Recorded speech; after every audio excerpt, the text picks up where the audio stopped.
So tonight we're focused squarely on NPP's election of a flag bearer on Saturday. We start off with two of the leading candidates. Dr. Bawumia is a former vice president. Many polls say he's the lead contender. In the 2023 internal poll, he got a little above 61%. His main contender is Agyapong, who got around 38% in that poll. We'll be talking to the MP for Damongo, a former minister of a number of portfolios, who's a key member of the Dr. Bawumia team. Later on, we'll speak to another member of parliament, who's also a key member of the Agyapong team in the person of Kweku Kwarteng. But for now, the Honorable Abdullahi Junapo is my guest. Abu Junapo, rather. Which is which? Is it Abu or Abdullahi? It's all good. Samuel is the differentiator. Abu is the middle name. Junapo, MP for Damongo. How are you doing? I'm good, Bernard. Thank you very much for having me. Let me say a very big hello to your cherished viewers. Usually, there's a key question for an election, whether it's an internal or a national election. What do you think the key issue, or from the point of view of the Dr. Bawumia team, what is the key question the 211,000 delegates have to answer on Saturday? I think the question they have to answer, and to be able to answer that question, you have to situate it within the broader context of where the NPP finds itself today.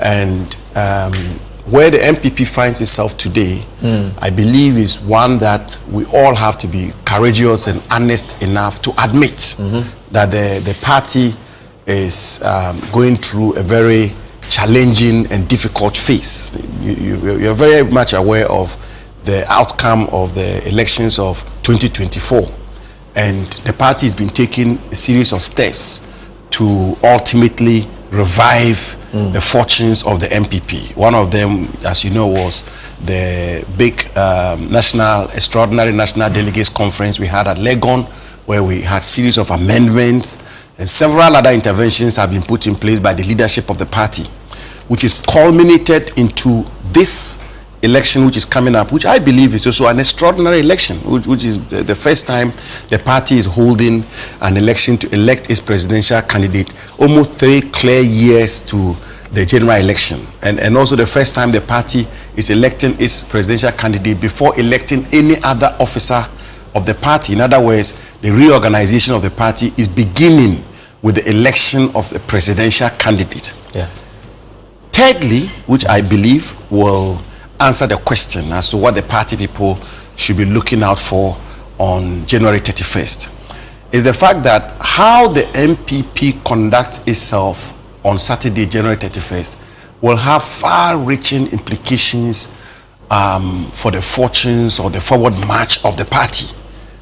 If we, and as it should be, are able to conduct a peaceful, fair, orderly, decorous elections on Saturday, January 31st, that will be another major step towards a revival of the New Patriotic Party. And finally and ultimately, and that answers your question, if we elect somebody who is seen by the generality of the Ghanaian population, not just NPP supporters, remember that, not just NPP hardcore supporters, or not by hardcore NDC supporters who may be opposed to him, but if I may use the word, the average everyday Ghanaian who is not particularly aligned to any of the political party will see him, will see this person as somebody who can be elected to become president of Ghana, and that the middle belt, let me put it that way, the middle belt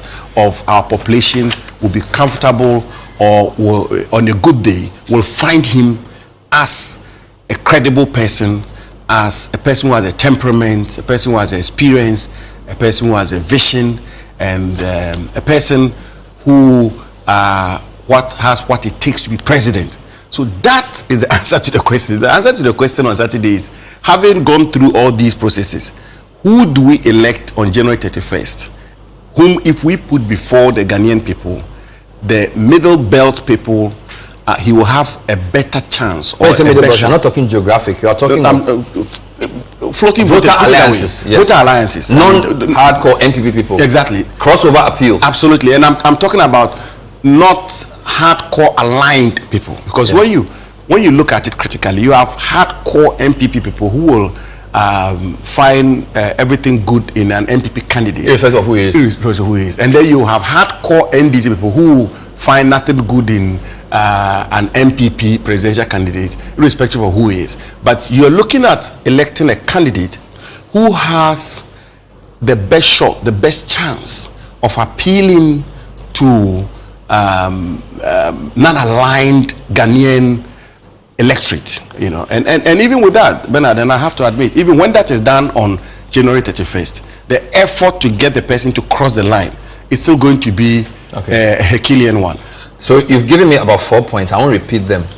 What makes Dr. Bawumia the best of the 5? Very good question.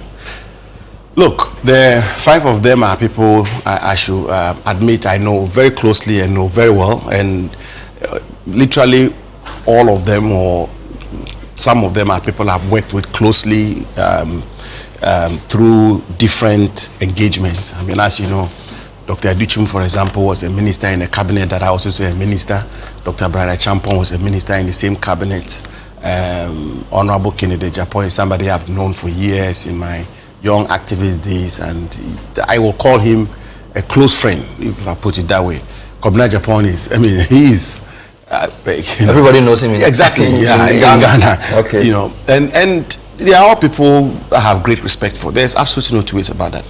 But when you look at the election of 2028, Bernard, and if the NPP wants to maximize its chance of having a strong shot at 2028, and I choose my words carefully, and I try to be cautiously optimistic when I'm talking about election of 2028, because even with these qualities I'm about to talk about, which will zero in on Dr. Mahamudu Bawumia, it will still require a lot of hard work. It will still require a great effort to get the NPP to win the election of 2020. But of the 5, if you look at experience, the person who has experience, Dr. Mahamudu Bawumia has been at the forefront of Ghanaian politics since 2008.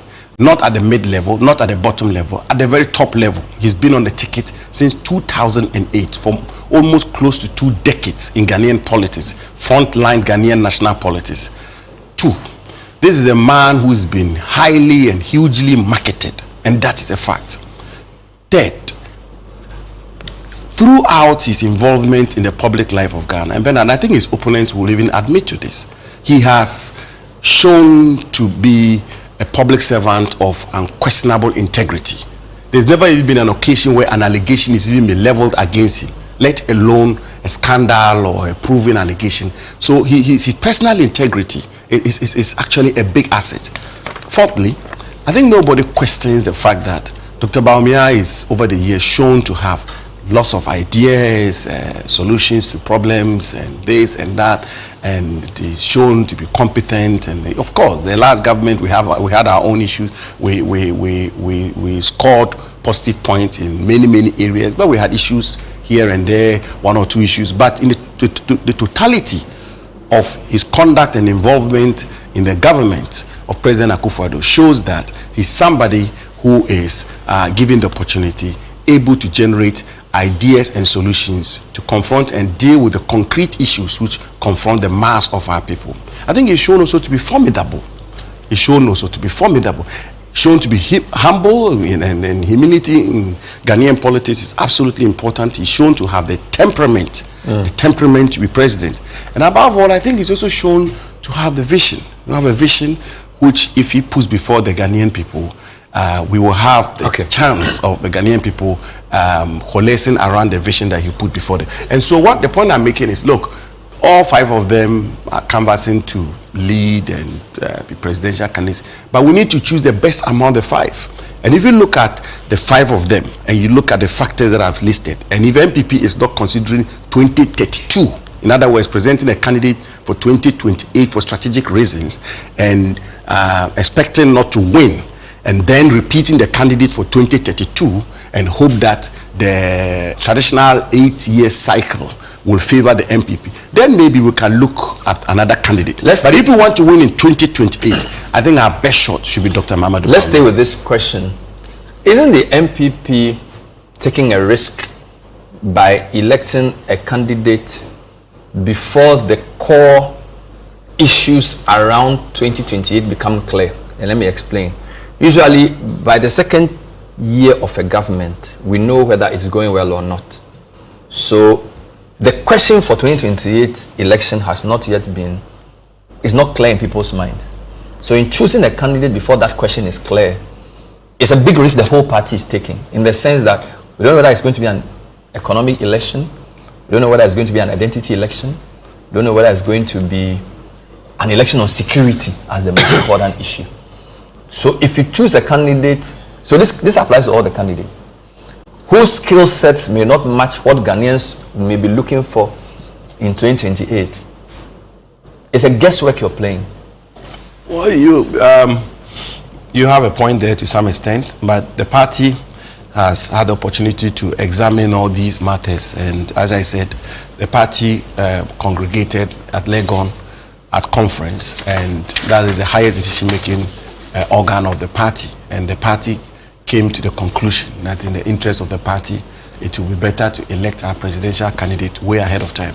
Always remember, Bernard, that if you go to the United Kingdom for the 5-year term of a government, at every material point in time, the opposition has a presidential candidate, or if you want, a prime ministerial candidate.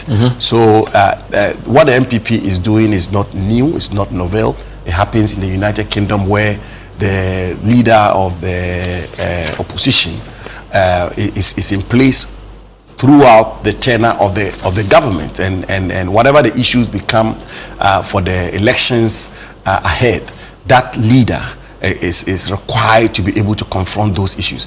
But the other answer I want to give to you is that in all humility, I think very strongly that on Saturday, when we elect Dr. Bawumia, I think, again respectfully, is demonstrated to be versatile in a sense that whatever the issues will be in 2028, I believe he can represent the NPP strongly, he can hold the flag of the NPP proudly, and he can confront all the issues which will be on the table, whether it's security issues, economic issues, educational issues, health issues, cost of living issues, employment issues, whatever it is. I believe Dr. Bawumia. Let me deal with two things in one.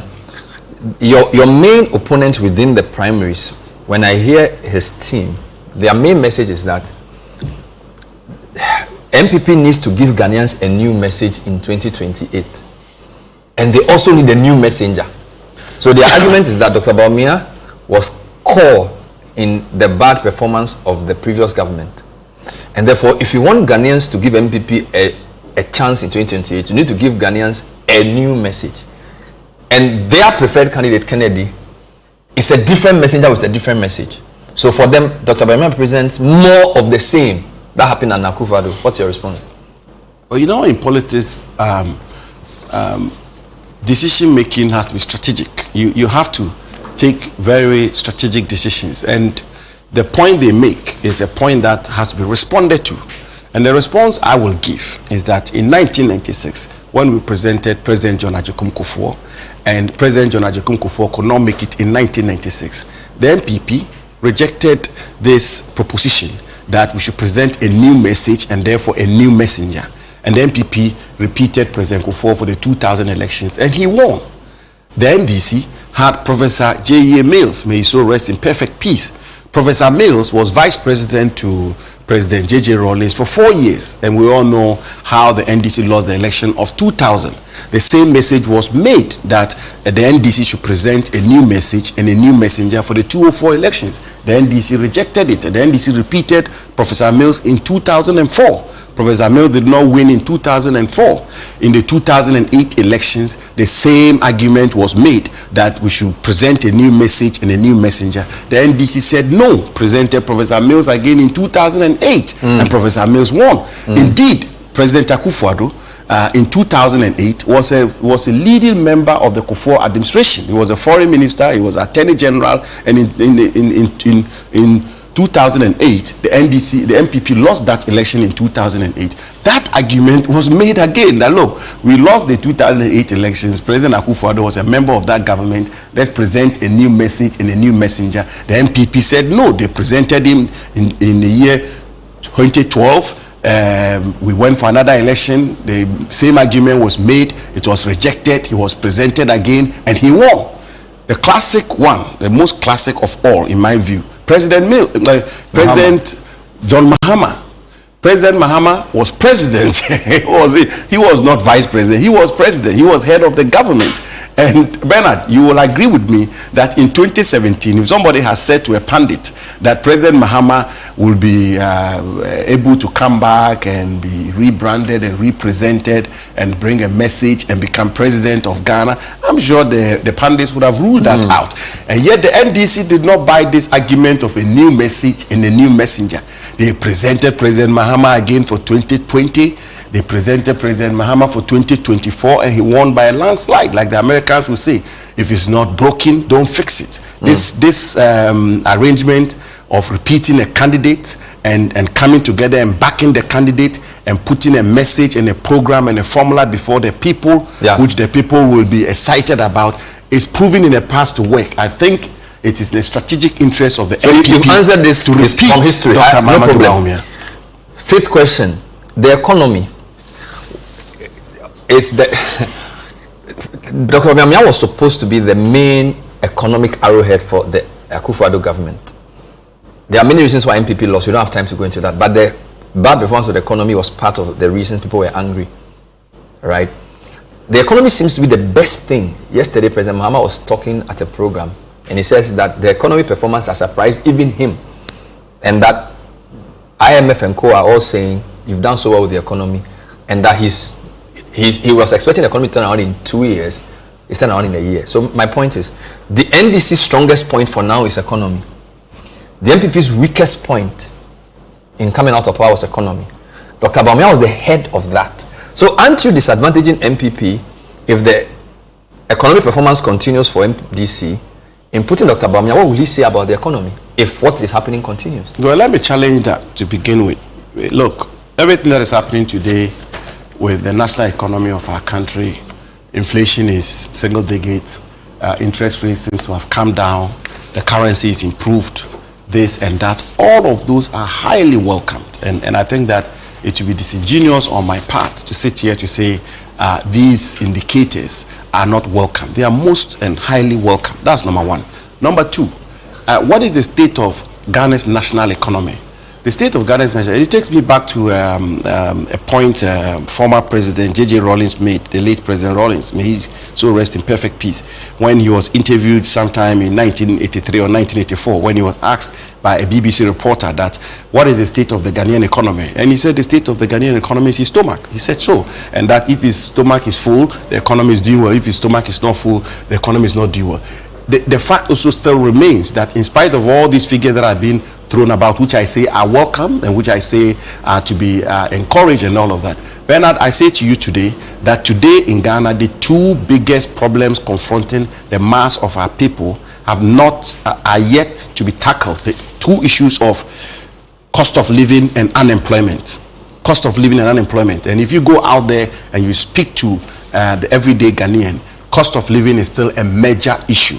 Unemployment is a major issue. The biggest weapon or the biggest proposal the government made in the run-up to the election to deal with unemployment, that is yet to take off. The 24-hour economy. That was a flagship promise of President Mahama and his government. That was the commitment they made to the Ghanaian people, particularly the Ghanaian youth, and most particularly the Ghanaian unemployed youth, that they were going to roll out a 24-hour economy to deal with the issue of unemployment. It's not happened. The Formula 133, where we're going to have shifts of 3 jobs, 8 hours, 8 hours, 8 hours. That also has not happened. And so the point I'm making is that, look, the suggestion that Ghana's economy is like honey and milk and everything is so rosy, that is not correct. Secondly, what I'm saying is that it's better now than it was under your tenure. We can go into that debate, but I'm saying to you that that proposition that the Ghana's economy is all rosy, but that's not the out there. It's a fact that the economy is doing better. Everybody admits that. I've said that the positive indicators, the major indicators of the economy headed in the right direction are all to be encouraged and welcomed, and even if you want commended. But what is the state of Ghana's national economy? What is the welfare of the average Ghanaian? That is another question we have to answer. Has the government implemented policies to deal with the two-pronged issues, which continue to confront the unemployment and cost of living and the youth of Ghana? No, they haven't. Have they rolled out a 24-hour economy which is supposed to deal with unemployment in Ghana, which is to give the teeming unemployed youth of our country a 1-3-3 formula, 3-shift jobs? That has not also happened. So that is also a fact. So that's the first point. Then the second point, and let me admit very quickly also that look, the NPP in its first term had a very excellent economic performance. We all know that. Growth was high, interest rates was down, inflation was down. Yes, the economy ran into problems, and the reasons why the economy ran into problems have been said over and over again. I will not go into that. The NPP government under President Akufo-Addo came up with the post-COVID-19 economic recovery plan, which ended up with IMF and all of that. A lot of what is happening today, the domestic gold pitches program, which was rolled out by Dr. Bawumia, most of that is what is contributing to the stabilization of the national economy today. So it is not also correct that Dr. Bawumia will not be able to answer the economic question, or he will not be able to contribute to the debate when it comes to the national economy. Let's stay with the economy for a second. You said current problems are cost of living and unemployment. Your main opponent in the NPP primary talks about jobs he's created. He talks about a number of people he's employed personally. He talks about his track record as a philanthropist and a job creator. So if your precondition is true, that Ghanaians are looking at jobs and cost of living, Mr. Agyapong says, I create jobs. I have factories. I employ people. Your candidate hasn't. Well, but that is very, very excellent. That is extremely commendable that he has factories that employ jobs. There's absolutely nothing wrong with that. I think it should be commended. I'm not sure anybody is questioning Mr. Agyapong's entrepreneurial skills. He's been a businessman in Ghana, and he's been in enterprise, and if he's done well in enterprise, there's nothing wrong with that. I mean, that obviously should be welcome. But the point too that has to be made forcefully, and that has to be made fundamentally, is that being a good entrepreneur does not automatically translate into being a good leader. And some of the greatest leaders the world have seen over the years have never managed even a kiosk before, and have never been in business before, and I've never been entrepreneurs before. So being a good entrepreneur does not automatically translate in becoming a good leader. Again, let me. But the leader of the free world, America, until recently, he was not a politician. So when you look at the U.S. president, he's a businessman too. You are not about to have the debate about what is happening in America today, and indeed what is happening with the American economy. Good entrepreneurs have sometimes ended up as good leaders, but I'm saying that being a good entrepreneur does not automatically translate into being a good public leader. No, he's pointing to his track record. That is not belittling. He's pointing to his track record as a job creator. Hold on, and that is not belittling Mr. Agyapong's entrepreneurial skills. Even being a good manager of, say, City FM, does not necessarily translate into being a good leader. As a matter of fact, the historical evidence has shown conclusively that managers many times don't end up as good leaders. But he's an entrepreneur. Dr. Kwame Nkrumah did not manage a single business. Dr. Kwame Nkrumah did not manage a single business. Winston Churchill did not manage a single business. Abraham Lincoln did not manage a single business. But you see, the mood of the Ghanaian, you see, your premise is that cost of living is high and people are looking for jobs. The man who is competing against the former vice president says, I know how to create jobs. So so I feel like that nobody knows what somebody can do, but he's telling you what he's been able to do. We should make so what is your response in terms of the track record of the man that you are supporting? Then we should make Osei Kwame Despite or some other business. Why not to become leader or to become president? Why not? Because I'm saying to you, Ronald Reagan, who was the architect of modern day American enterprise and boom, was an actor. He was an actor. He didn't manage any business. Margaret Thatcher, who was responsible for modern day economic configuration of the United Kingdom, was a chemist, was a lawyer. So I'm saying to you that saying that I set up CTFM, I created 5 jobs, 10 jobs, and the rest is not sufficient. Isn't that here or there? It's not so much. It's not here and there. I'm saying it's not sufficient qualification to become leader. That is not belittling. No problem, Mr. Agyapong. I wanted you to see. Please put the picture back. The video of the signing. I know you know Dr. Bawumia better than I do, but he didn't look very happy here. Am I wrong? He looked very ill at ease. Really? Yes. That's the impression I get. If you can roll it back a bit, they will see. Did he want to be here? And also, does he stand by the commitment here? Because he seemed a bit... Well, I think. I mean, he's usually a nice, jovial, smiley person. He was. I didn't see him smile too much here. Well, I don't know, but I think if there's anybody in the NPP circles who is shown to be a measured statesman, peaceful man, calm, tolerant, and a unifier, it's Dr. Mahamudu Bawumia. Was he just having a bad day? Because he looked, I mean, I'm not a photo analyst, but you can tell clearly that Doc is usually more smiley, more relaxed. He looked very tense. I don't come to the conclusion you've come to, but be that as it may, I think sometimes these campaigns are very exhausting. Okay. When they've gone round over and over again, and then they are pulled in to come in, and they take these kinds of events. Remember that he's been touring the country for the past 3 months or so that can have a toll on him. The other point is that he looked very comfortable with those on his left. So again, we're watching this from the newsroom. Everyone was saying, why is he and Educhum and Kwame Agyapong so cozy? I didn't see him change. I didn't see him say anything to Brian or Kennedy Agyapong. I mean, you can ask. We watched it for. You can ask the whole newsroom. We didn't see him. The three of them seem to be having a really jolly good time together. Am I missing something here? You should try and bring the three of them here one of these days before the election. The three on his left or on his right? You are telling me. No, the two on his left, it was very okay. But did you see when Brian tried to speak to Kennedy Agyapong? That was very. Yeah, but they were talking no. There's a video. Your producers can pull it out where Brian was trying to talk to Honorable Kennedy Agyapong, and that was quite. But look, on a more serious note, Bernard, campaigns are exhausting. Okay. And campaigns get heated when it's days to an election. Trust me, campaigns get very heated, and sometimes they can even get acrimonious. Okay. So a lot of what you seem to be observing, I have not observed that. Okay. It may be explained away by with where we find ourselves. It's just about a week to the election, so people are. So look at it. That's what I'm talking about. He didn't hear. Let's end with a prediction. In 2023, Doc got 61 point something.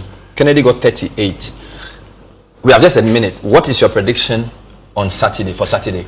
I don't get into the business of numbers at all. Okay. What I'm very clear about, and what I'm confident about, and what I'm appealing to NPP delegates and the generality of NPP people is that on January 31st, given Dr. Bawumia's experience, given how much we've marketed him, given how much formidable he is, given his temperament, given his humility, given his vision for Ghana, and given his personal integrity and all that he has done in Ghana over the years, and given that he's been fiercely loyal to the NPP when it matters most. He showed up in 2008. He moved from the central bank to become the running mate of the party. He campaigned for the party 8 years to bring the party into government. He was a lead witness. You and I were not there in the witness box at the Supreme Court.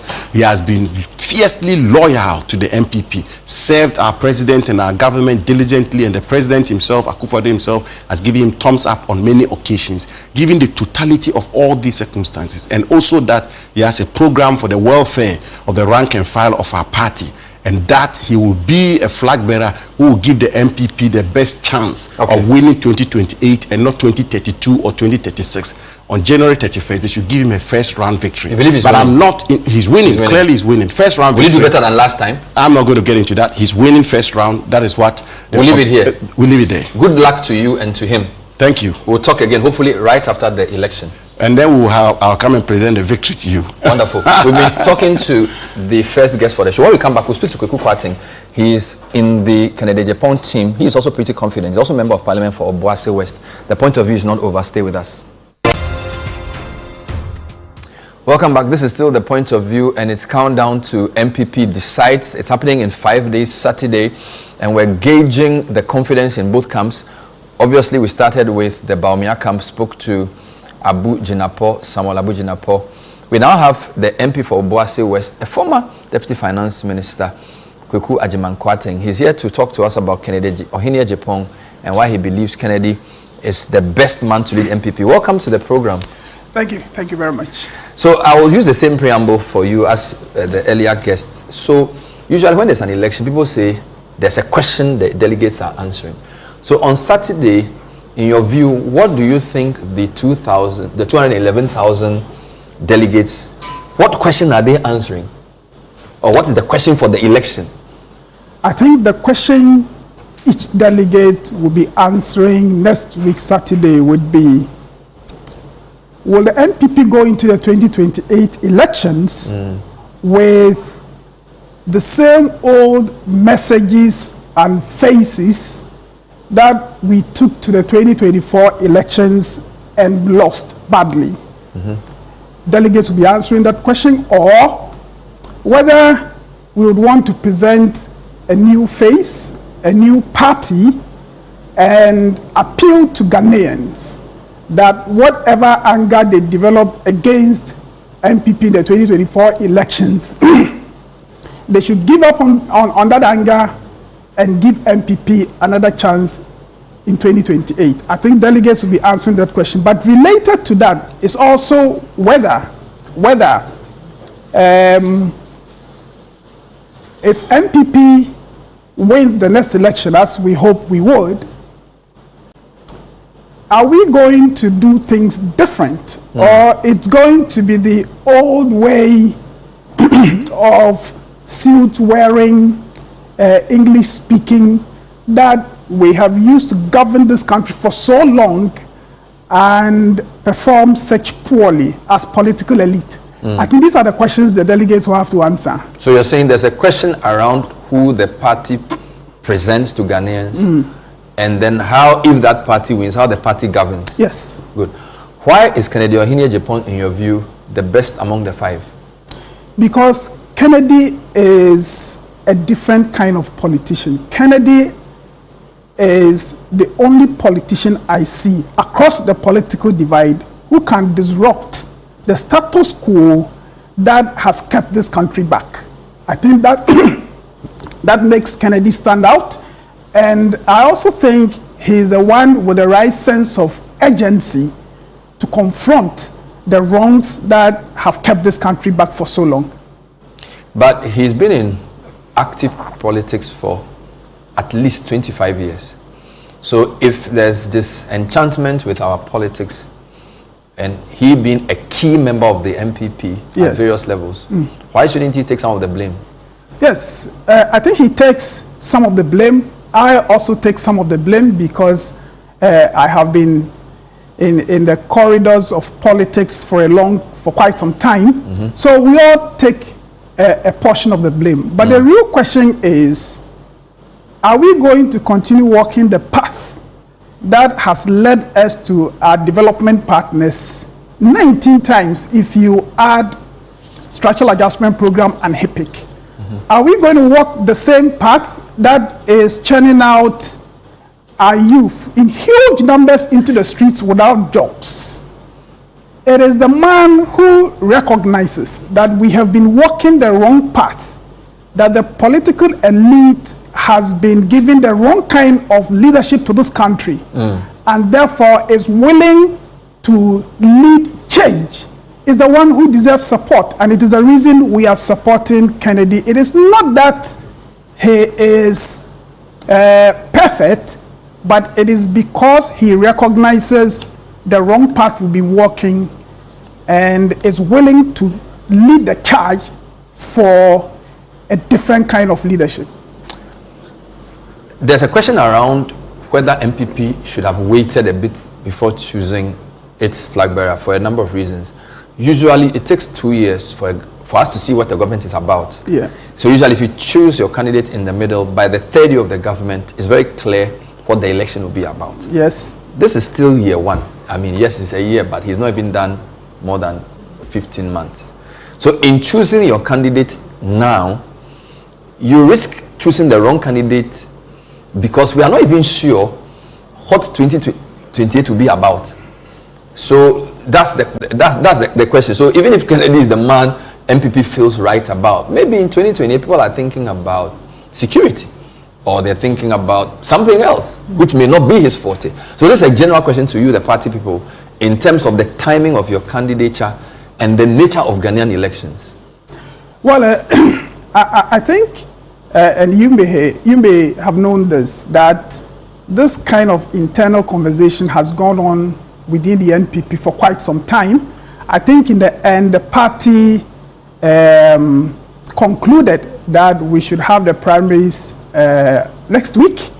And so I think we have to make the best of that situation. But as you may have noticed during that internal conversation, there were some of us who considered that we should have done other things before electing the flag bearer. But the party has made a decision, and the burden is on all of us to make the best out of that decision. Let's talk about your candidate and why he's the best. You say he's a different kind of politician. But is that enough? Because Dr. Bawumia, according to his supporters, since 2008, has been at the front line of Ghanaian politics, served as vice president for 8 years. Now, that's a very high position, which is national in character. Your candidate has been a member of parliament for a constituency. So in terms of being tested, you can say Doc has been tested a bit more. Number two, the history of our elections tells you that vice presidents tend to ascend. So Mills to become president after Rawlings, Mahama after Mills. That seems to be the more regular pathway than simply having member of parliament experience. I mean, what's your response to that? Well, my response is, what do we want as a people? It is not just going into this election to give Ghanaians more of the same. Look, the outcome of the 2024 elections was a statement by Ghanaians that they were unhappy with what they are getting from the democracy that we're practicing. And I think the burden is on us as politicians and as political parties to respond to that concern. And the way to do that is not to parade the same old things and values that have led us here and that have made Ghanaians unhappy about the dividends they're getting from our democracy. You need to do something different, but it is not just different. Look, I have observed Kennedy Agyapong for quite some time. I am clear in my mind that even though he has his faults, he has a certain character about him that Ghana needs so badly now. And that character is the courage and the boldness to confront some of the things we have been doing wrongly for so long and have been getting poor results from. I think Kennedy has the character to disrupt that. And for me, where we are now, that is the most important attribute we should look out for in our leader. Because if it is going to be more of the same things, what is likely to happen is that in subsequent elections, the turnout would be worse than we saw in the 2024 elections. And there's a risk that the citizen will rise against the political elite. We have a burden to safeguard this democracy. And I think you would need a character to lead that disinfection of the bad politics and economic mismanagement the political elite from both sides of the political divide have been superintending all these years. So that is what makes Kennedy different. I have looked at, again, at the risk of repeating myself, I have looked at the aspirants. I have looked at even politicians in other political parties. And trust me, nobody is cast in that mold. Kennedy Agyapong is the person to lead that at this time. Some people feel you need a balance. I've heard people like Atachian talk about Dr. Bawumia's composure is what prevented an implosion of the NPP under Akufo-Addo. And he did say this on a different media platform, that there was a lot of things he wanted done that were not done, but for the sake of the party and for the sake of unity, he stomached those things.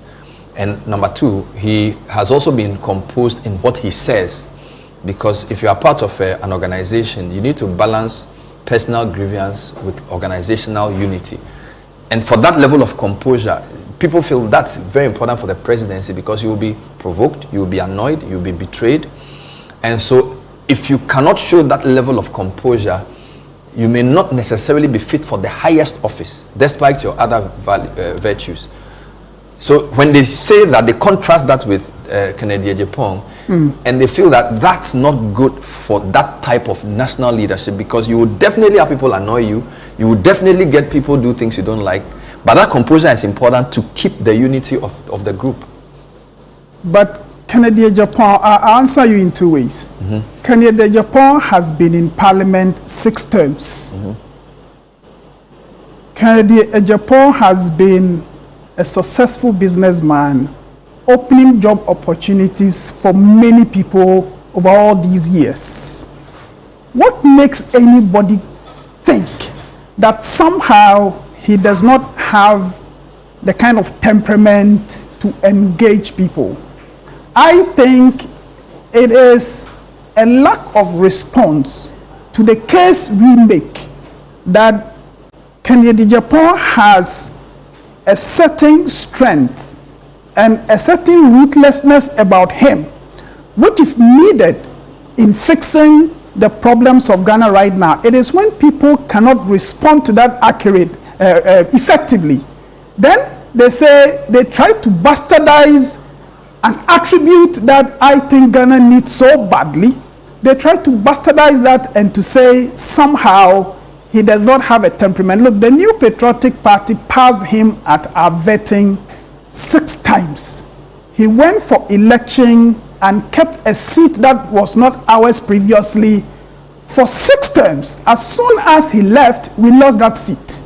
Why do we want to give the impression that he does not have the temperament and the calmness to deal with the burdens that will come with the presidency? That's my first response. But the second, and perhaps more importantly, look, the calmness, the president that does not respond to provocation, the kind of politician who would always be calm, who would wear the big suits and speak English in a particular kind of way, and as you may have heard in the past, who can go to the UN and speak good English, come back home and deliver poor leadership and create a state of our economy and our country that cannot employ its youth.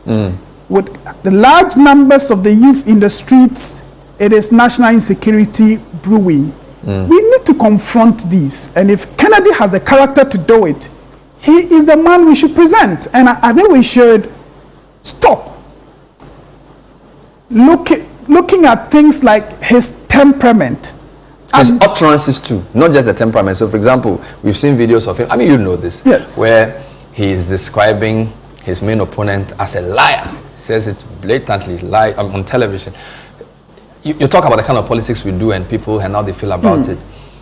I understand what you're saying, that people want results. Yes. But there's also decorum. Because the position is a state position. Yes. And there's a way in which people want their president to behave. So do you not think that that is a minus for him, in the sense of the utterances, they do tend to get caustic sometimes. Quite, I mean, abrasive. I agree that our politics should be void of acidic engagement. Yeah. But in these primaries, Kennedy, if at all he has gone overboard on some occasions, he has suffered more of what you're talking about from his political opponents than he has dished out. Look, I think the Kennedy we are seeing, sometimes some of us are a bit nervous that the advice that is going to him, that he should calm down, and so we are definitely seeing a more moderate version of Kennedy Agyapong. It's good, but sometimes some of us worry that if that advice gets into his head beyond a certain point, he will become slow, timid, like just the other politicians. I think we should not throw the baby away with the wash water. The strong, tough character, the ruthlessness, and the willingness to speak truth to whoever are attributes that we require of our leaders, and we should look at those and give him the job and stop focusing on things that I think can be managed. Really, if I get a president, I'll land on this shortly. If I got a president who will, as contrary to what we have seen in the past, pull the whip when he has to. The president who will tell you in your face, whether you're a party member, whether you are a minister under his administration, can tell you in the face that what you did was wrong. I want the president, that kind of president, so that if a minister was tempted to misbehave, that minister would remember that I am working under a president who is capable of calling me on phone, dishing out some hard language to me, and even sacking me. I think we have come to a point where we need to try that as well. I mean, it would be amazing if you had a leader who was tough, who had all the positive attributes that Kennedy has, but at the same time did not carry some of the excesses that sometimes Kennedy exhibits. It would have been amazing. Let's stay with that. You've been a deputy minister under Akufo-Addo 1. Before that, you were a spokesperson under Akufo for economy. So clearly, you are a finance committee. You are one of the leading lights of NPP on economy. It's quite interesting you do not support Dr. Bawumia.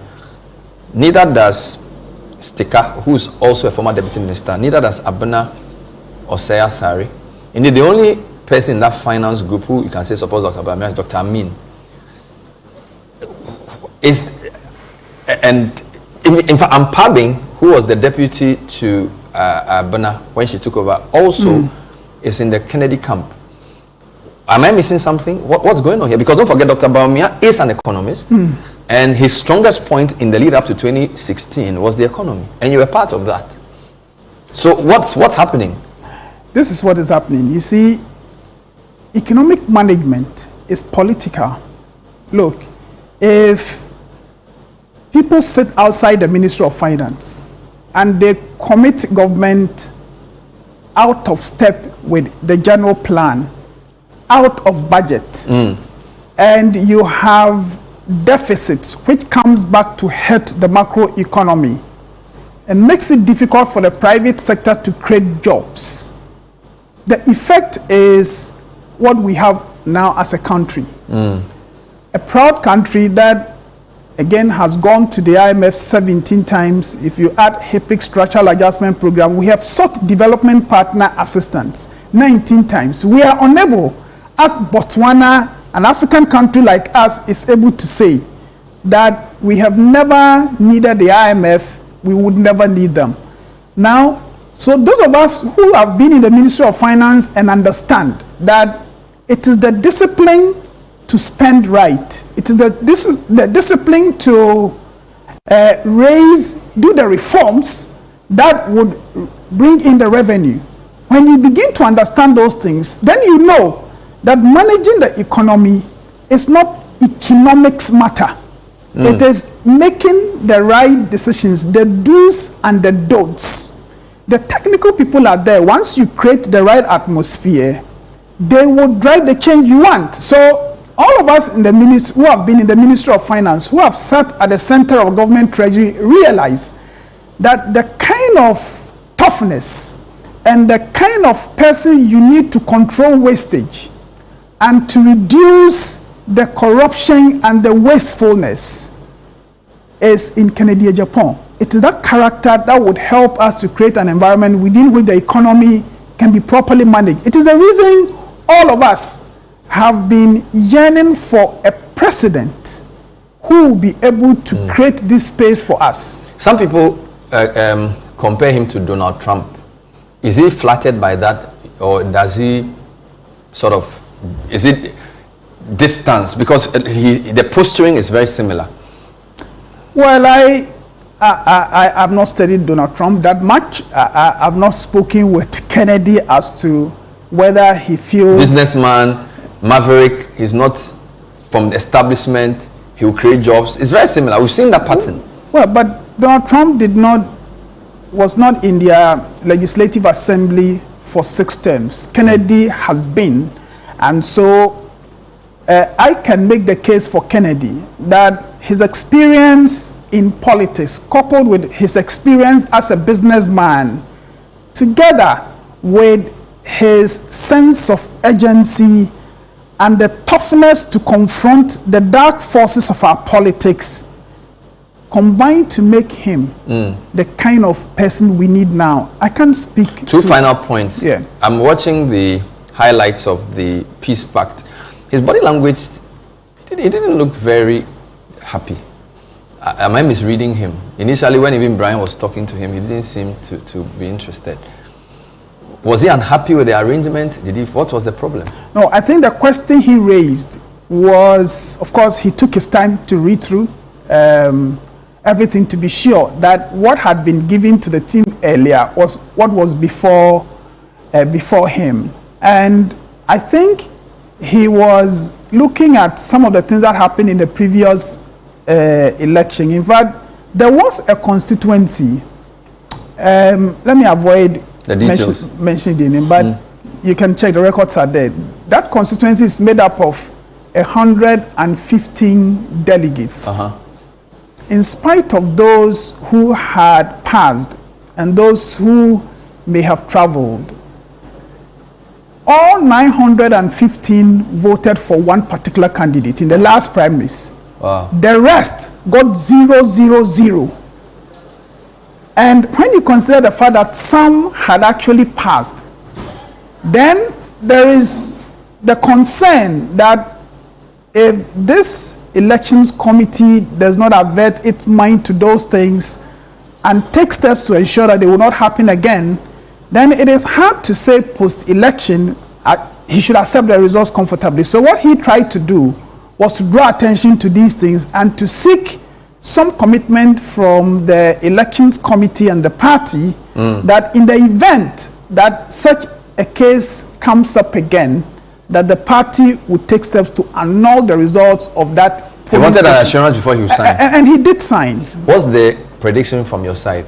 What are you expecting? Oh, we think Kennedy would win this primaries. One touch? Yes, that's from what. 38%. That's what. Because don't forget, you are coming from 61-38.